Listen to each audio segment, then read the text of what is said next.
Hello and welcome back to First Round TV. Right, I am joined by the man off of the TV, Adi Oladipo. The face. The face. The face. Yeah, the face. Face of the zone. The zone. Or boxing now.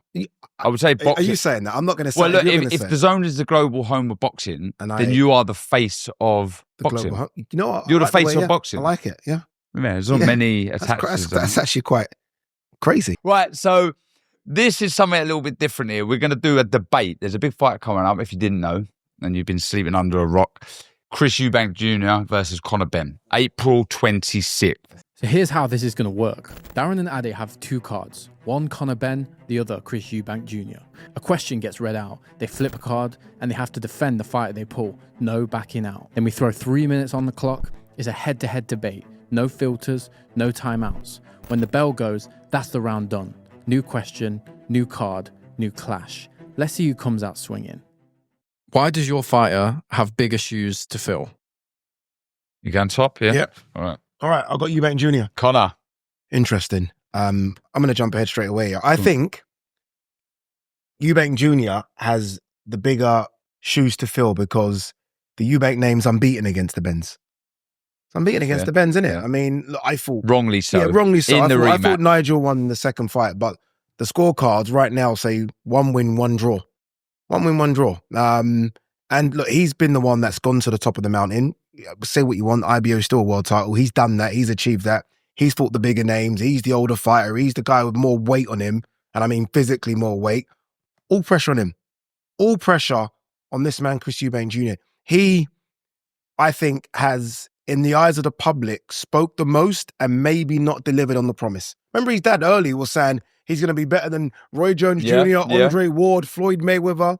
And we haven't seen that. And all of it is on him. And on the flip side, it's always been a work in progress with Conor. Yeah. Do you know what I mean? Limited amateur experience. So in that sense, there was never this, you're going to be the GOAT of whatever division, you campaign in. It was always a kind of, well, let's see how far this fighter can go. But with that name, there is pressure. Where I would say there is a bit of pressure on Conor, and I think is pressure that he probably buzzes off, is the Benn name. People love Benn. They love Nigel Benn. If you was to do a split on Chris Eubank Sr. and Nigel Benn Sr., who they prefer in the country. Yeah. I mean, I think it would be like 80-20. 80. I was going to start with 70. That's not enough. All right, say 80-20. But on the flip side, if you were to do a poll on Eubank Jr. and Conor Benn, I think the majority would like Eubank Jr. I think more people... I guess so. If you're going by comments... Especially right now. If you asked it a couple of years ago, but right now, I think more people would side towards Eubank Jr. Yeah. Yeah. More people, 100%. Because of what's happened. Because of everything that's happened, the egg slap, everything. He hasn't fought in Britain, by the way, for a couple of years as well. So he's almost been out on the wilderness. So not that everyone's forgotten him, but he's the guy that's been doing the business. Liam Smith done the business a couple of times, good fights. So I feel like... I feel like all the pressure's on him. Yeah, I feel like he's got the legacy from his father that he needs to remain unbeaten against the Benns. I'll tell you what, though, for both of them, there is huge pressure on this fight. Can you imagine whoever loses this? They're not sleeping. And even night. the arrogance. Can the camera zoom in on this? Look at that. Look what he's doing. Like lips to the mouth. That's him, isn't it? It's almost like saying shush to everyone. This is his persona. Can you imagine Eva become victor on April 26th? The way they will act in front of the loser that night. He cannot lose. You don't think so? He can afford to lose. Time. Oh. Ding. Saved by the bell. Yes. Why has your fighter come out on top in the build-up of this fight? Yeah. Easy win. I'm sorry. You know what, obviously I hosted both pressers, and he not only beat Conor Benn in the presser, obviously the X-Slapper is the most talking point, he beat everyone. He beat Nigel Benn, he beat Eddie Hearn. If it was a fight, the referee would have waved it off 10-7 round. I think he's been sensational. I think you're not beating him. I don't care who you are on planet Earth, you're not beating him at a presser. In the way in which he delivers, he's so sort of methodical with his words, he slows them down, he has a think. And what he even said to Nigel, like, if your hands touch me again, those hands will never see anything, or something like that. And the way he reacted to it. He is sensational. Mm. I just think he's too good. Find an argument as to why Conor Benn won that build-up. There isn't one. Because, I'll say, because it's the same again. You know, he's fiery. He's like his dad. There is no difference. He hasn't been any different in this fight than any previous fights. Yeah. You know, look, this one obviously magnifying a lot more because of the hatred between the two families. You'd have to say between the families. They're never going to get along, are they? Yeah. Eubank and Benns are never going to get along. They're kids. Even if they bump into each other in the street, they'll just have this aura around one another and they just won't get on. I just think he's been the same. He's just been the same. He's been like his dad, no different. But he has been rattled. He's been rattled. Even like the egg slap was just, it was, as he said, it was worth £100,000. Like, to slap him with eggs, considering all the issues surrounding eggs. Like, if you knew you was getting £500,000, you never would. Probably would have never done it. But he had him prepared. He had him in his pocket. I spoke to his manager and he said he didn't even know about it, Napa. And that's so out of character for Chris. So maybe Conor could say he's took him out of his character, but it's so out of character, which made it even better. Like, that egg slap has put another 10,000 bums on seats at Tottenham Hotspur Stadium. It sold another 100,000 pay-per-view buys. I started to get messages from non-fight fans about this egg slap. Done. Yeah. Done. He's won it. He's won it so I'll tell you what, easily. though, from the way that he has been in the presser, and it's more of the norm, Eubank Jr. knows he's in a fight. He knows you can't talk the way Conor has, and he doesn't come full steam. But I think ahead. He wants Conor to come full steam ahead. You think so? Yeah, I actually think he wants Conor. At his age now? He wouldn't do all this nonsense, this trash talk, if he didn't think he could handle who he calls the young pup. That's what he calls him. He says, I'm a big lion. That man's a young pup. 10-7, build up, Chris Eubank Jr. And 11 seconds to spare. No point. Can we just forward the time, please? Because I've done it. This is easy. Why does your fighter sell more pay-per-views and tickets? You going there? Yeah, go on. Oh, okay. All right, I'll go. And it piggybacks off what you've just been saying. He's box office. You know, the way he's conducted himself in the past, and certainly at this press conference, he is exactly that. He's who you want to be seeing. He when he gets in the ring, let's put it this way, he, though aging, leaves it all in the line. Nah, it's my guy. It's my guy. He's stuttering through this. It's my guy. You know why it's my guy? It's my guy because people now have got to the stage where they would tune in just to see him get chinned. They will tune in to see him win or lose. Right? They're not like and I mean no disrespect to this guy because he was a great fighter, James DeGale, where you're kind of like in between. You don't know if you like him or hate him. Yeah. There are thousands and thousands of people who really dislike Conor Benn. So they're going to tune in to see him get chinned. And there are thousands equally that love him. So they're going to tune in to see him win. Okay, well then on the flip side then, people are going to be tuning in to see this man beat him. If you're what you're saying, everyone's going to want to see what you're saying, 80%? Of people in the country, do you think 80% of people want Chris Eubank Jr. to win this fight? Possibly. So then 80% of the nation, the boxing fans that are going to buy that pay-per-view or are going to buy a ticket to that fight are going to be wanting to see this man. You know what Conor does as well, by the way? Conor appeals to a younger demographic than that man. The way he dresses, the way he styles himself, all the jewelry, all the tattoos. There's a younger demographic that don't even relate to him, by the way. No relate to him. Yeah, but they're relating to him. So he's gonna get the young people as well. So he gets the old ones because of his dad. He gets the young ones because of him. I think my guy's better looking, so he gets the girls, gets everything. Well, again, I'm just piggybacking off what you're saying about the presser. Yeah. You know, like everyone wants to see this man now. See if he can back up what he's been saying. See if he can put an end to that man's mouth confidence. It's a close one. I think it's a close one. It's a close one. I think certainly Conor's made this narrative and what's happened in the past even bigger. Who do you think fans are tuning in to see more? Conor. There you go. Win, lose or draw. It's a win without a win. Look at Win, that. yeah, well, look, yeah, It's I a guess, win. I guess so. It's Conor. I guess so. Win, It's lose or Conor. draw. People, yeah. Yeah, people want to see him. Yeah. And maybe it helps as well having Nigel right there. Obviously, we haven't seen Senior around, and Eddie's there as well. So he's got a whole collective helping him sell this fight. Chris is literally doing this by himself. He's got Nigel, he's got Eddie, he's got the power of Matchroom, he's got everything. And he's got him. This man is solo. Both box office, though. That last bit didn't count. It was after the bell. It didn't count. It was after the bell. Why would your fighter be more likely to get the KO? Because this man is younger, fresher, more ferocious, quicker. I would say more accurate, more compact. And I think he wants it more. I think this man wants it more. And that gives you an extra percentage. When that bell goes and it gets tough and it gets hard, I feel that Chris Eubank Jr. may think to myself, okay, one second. Conor's last can I keep doing this? Conor's last two fights at 154 pounds didn't stop his opponents. Chris Eubank Jr.'s last two fights at 160 pounds did stop his opponents. One of those was beefy, Liam Smith.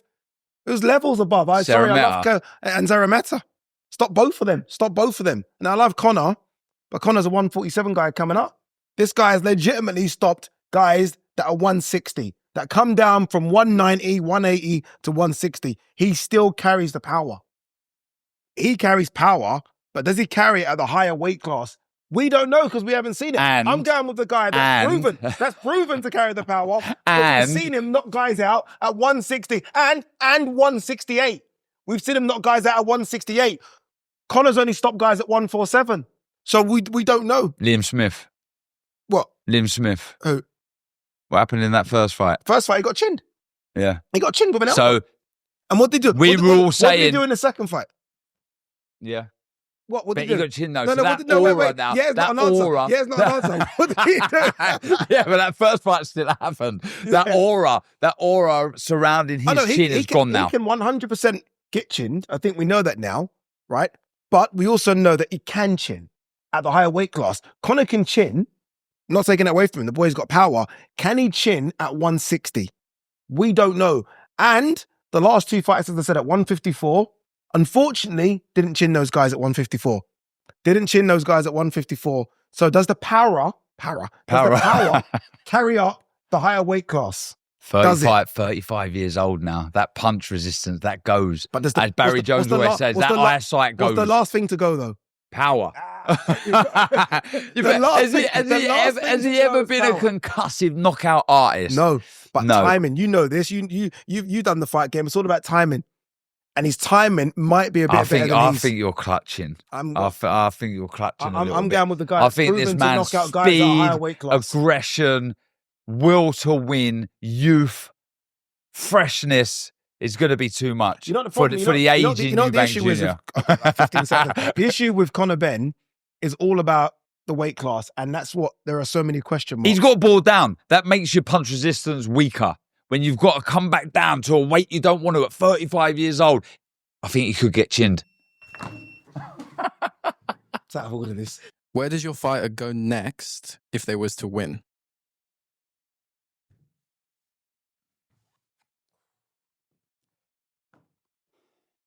You know what? Yeah. Obviously, I have Mr. Conor Benn. The simple answer is I have no idea. He can't compete with the big boys at 160. And I think they're too big. Carlos Adames, Alam Kanali, Hamza Shiraz, these guys are giants. They're monsters. Can he even compete with the guys at 154? Let me name some names for you people. These are people without belts. Israel Madrimov, Serhii Boyshuk, Virgil Ortiz, Xander Zayas. Can he compete with those at 154? It's honestly, it's quite a frightening place for Conor. And I don't believe, having seen him recently, he can make 147 anymore. He's not made 147 for 2 years. So there are going to be a number of question marks. I think the easiest answer, and it's a bit of a cop-out answer, is rematch. That's the easiest answer, is a rematch, because I don't know what he can do at those higher weight classes at world level. I think this man here, rematch pending, bows out. Ooh. Even with the I think- Canelo money on the table, Yeah, potentially. I don't. He's greedy for money, though. Do you think so? He's greedy. It was someone like that. I'm not sure. I don't know. I think deep down he would know he would get a pasting from Canelo. No disrespect. Do you think he would take 6 or 7 million for a pasting, though? Probably. Yeah. Maybe. And look, I think like you mentioned, Hamza Shiraz, Adames, too fresh, too good for Eubank now. Yeah. And I think if you was to, well, let's say that. You know what the issue is for me with Eubank? 160 is clearly too tight for him. Yeah. You see him, his waist is like that. And then you go up another weight class to 168, and unfortunately, you're in the land of the giants. Yeah, so he's almost in between, isn't he? He's Yeah. almost too small for 168, and he's outgrown 160. Of course, you're going to outgrow it at 35. So I think he's got a bit of an issue as well. Hence why this fight's been made. I honestly think it's two with Ben and out. Okay. And I know what you're saying about the money. It's a big lure. The only reason I say that is because, remember, we saw Turkey put this sort of list together, didn't he? And it was Canelo will fight Crawford. Obviously, he's fighting against Skull, then Crawford, and then it was Eubank / Hamza Shiraz or something. Yeah. So he's already earmarked Eubank if he comes through this for a big fight. And what it is, you imagine the build-up, Canelo, Eubank. Be sensational. It would be, wouldn't it? He would win the presser. He'd get knocked out, but he'd win the presser. Yeah. Yeah. Whereas I think there's more issues about Conor and what he does. Because then you know Conor. You're a 160 guy. Can Conor stay and compete at the top level at 160? I haven't spoken to him. He doesn't want to anyway. So 154 is probably going to be where it is, isn't it? So, I mean, there are some good fights back home, but world level 154 is a bit, it's scary. All right, I'm going to say 2 Ben and potentially Canelo.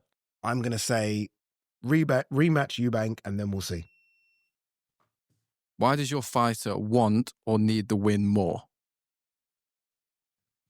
Oh, you got Oh, okay. no. You put your hands on it first. I would say yours is easier to answer here. You think? Yeah. I'll swap with you then. I'll swap with you right now. So why does our fighters need the win more? Well, I think there's a lot of backing up that this man needs to do now. You know, you can't be saying all of that and slapping eggs over people's heads, calling your opponent the young pup, the young kid, etc., and not backing it up. He's the bigger man. There's a big saying, an old saying rather, that a good big one will always beat a good little one. Well, you've got to go and prove all of this now. You've got to back everything you've said. And I think there's there's an element of pressure, lots of pressure that is going to be heaped on this man. So, look, with pride at stake, they're both going to be desperate to get the win. But I think this man, there is more pressure on him. Yeah, I think, look, there's no secret. The last couple of years have been really rough for Conor Benn. He came out almost a darling of the public, right? Everyone loved Conor Benn, again, because of the name. And he's lost that. And it's now a case of trying to build that back up. But also show that he still is what a lot of people wanted him to be, the next big superstar over here. There was a time a couple of years ago, forget Moses the Talma and Ben Whittaker, people were talking about Conor Benn being that guy that could potentially sort of fly the flag for British boxing. If he was to chin Eubank, is he a proper star, and is he then on his way back to being a darling of British boxing? I don't think he'll get that darling status back, but he becomes a star. You don't have to be, you know this. You don't have to be a darling to be a star. You can play the hill. You can play the hill, and I think he'll accept that hill role. If he were to chin Eubank in front of 65,000 people, he's back, and he needs to be back. He doesn't need fights in America like he's had. I was there for a couple of them, just a waste of time, just keeping him busy. He needs this one desperately, and let's be honest, he hasn't called him out. Conor Benn's been calling Eubank out for the last couple of years. Eubank's been on his own quest to fight other names. Obviously, he wanted to fight. But Conor Benn's the one that's been, I want to fight you, I want to fight him. Conor Benn's the one that's jumped into the ring after Eubank fights. Conor Benn's the one that's chased him down after weigh-ins. So he's been screaming for this for 2 years, not him. You would say there's more opportunity for this man to rebuild. So if this man was to lose, forget about a rematch. If this man was to lose, that's career ending. Potentially. Yeah. You know, he needs to win. He needs because to. He could be bowing out with a loss over his bitter rival. Yeah. That family feud. That will be how his career ended. He can rebuild. This man can't. Yeah, he can rebuild. It's not an easy rebuild though, you know. It's not as easy as we think, because obviously the built-in excuses, you're fighting a bigger man, higher weight class, blah, blah. Still not an easy rebuild. If you get chinned, people are going to question a lot of things. You stopped well there. That was fun. I obviously won that, but Well, one second. The audience will decide. to be honest, you're a solid debater. I was about to say it was 5, right? 5 questions. I'll shake on me winning 3-2. Yeah, okay. I'll shake on me winning You're a solid masturbator. Yeah. That's the hand as well. Yeah, but one thing's for sure. This is going to be incredible. Yeah. Absolutely incredible. What we predicting in there? Was it 60 odd, 70,000? 60 odd, 70,000. I can genuinely, no joke, I can make an argument for both winning. And I think that's what makes it intriguing. Like, if someone's to put a gun to their head and say Eubank's going to win, I can make a good argument for Eubank. If someone wants to tell me Ben's going to win, I can make a solid argument for Conor Benn as well. And I guess that's what you want from a big fight. I hate going to big fights and it's a 90-10 swing in favor of someone. I want to walk up genuinely not knowing what's going to happen. Well, the last time there was a fight, as far as I'm aware, was exactly that. Fury Chisora. Yeah. At Tottenham Stadium. Yeah. And we all knew what was going to happen. 100%. No disrespect to Chisora. This one is like that. And I don't know if you agree with me here, but I just cannot see this fight going 12 rounds. I cannot see it going the distance. Yeah. I can go along with the narrative of a Ben early, Eubank late. Because I think... Oh, interesting that you said that. So in my head, it's Ben early, Eubank points. Really? Yeah. I just think in the second half of the fight, and you talk about, or we obviously talk about the natural size advantage that Eubank has, you start getting that into play in the second half of a fight. Okay. When you're hoping, and again, this is talking as a Chris Eubank team member, you'd be hoping that Ben would punch himself out. Okay. And then you can not used to carrying the size. really impose yourself into the contest. Start leaning on and start being a bully. I don't think Eubank's that much bigger. He's taller, but he's definitely thinner. But come 10 p.m., April 26th, after that, weighing in the morning. Yeah. I don't think it'll go overboard. But what do you think he walks into the ring at then? 180? Yeah. Okay, it's big. It's pretty big, yeah. Maybe just shy of 180. Okay. Maybe just shy of 180. Has there ever been, and this is probably a quiz question for everyone at home as well, has there ever been a fight of this magnitude in the UK that's not a world title fight? Because when I think of all the stadium fights, all those big ones, even big O2 arena fights, there's always a world title at stake, always something. Like, you think of all the Fury fights, AJ fights, whatever, Froch Groves, always a world title. This is, I mean, the IBO, we're not going to count that. This is AJ Dillian White, what was that? Was that British title? British title. Yeah, British title. I think Commonwealth as well at the O2. That's a good question. Yeah, like, this is pretty crazy. This is unique in itself, though. The rivalry that was born from the fathers, being inherited by the sons. Yeah, you know, it's not just the sons fighting and they get along and, you know, how you doing, blah blah blah. They just don't like each other. They can't. Exactly the same. They despise each other. And I remember when Conor Benn turned pro. Why, by the way? Why? I did, like. It's almost like just ingrained, isn't it? Yeah. Because I said that to Conor. I was like, why do you hate him so much? Like, I don't get it. It's almost like the dads have had conversations with their sons, and it's almost like by default you must hate him. Yeah, it's like, you know, it's the polar opposite to love at first sight. It's hate at first sight, and remain hate. Yeah, and remain hate. I honestly, I think it's I think we're lucky. I think it's a great undercard as well. Yeah. It's an undercard that's going under the radar, which is kind of weird, right? Some really good undercard fights, but I can't wait for it. No, I'm not going to pick a result. Ade, thank you for joining me. Top man, appreciate it. And obviously, you know where we are, First Round TV. Ade, you've got about 1 million projects going on. I do. Where can we find you? My YouTube channel, Ade Oladipo. Very, very simple. Oladipo, for those of you that can't spell that Nigerian surname. It's quite a difficult one, to be fair. But yeah, find me there. So much content. And I'm completely different from me as a broadcaster, so it's quite interesting to see. You're on point as well. You're very clear. You're not like me. You're very good. Yeah, that's what I get paid the big bucks, don't I? Cheers, mate. April 26th, it goes down. Do not miss this one live on your global home of boxing, DAZN. Click the link below to buy your pay-per-view.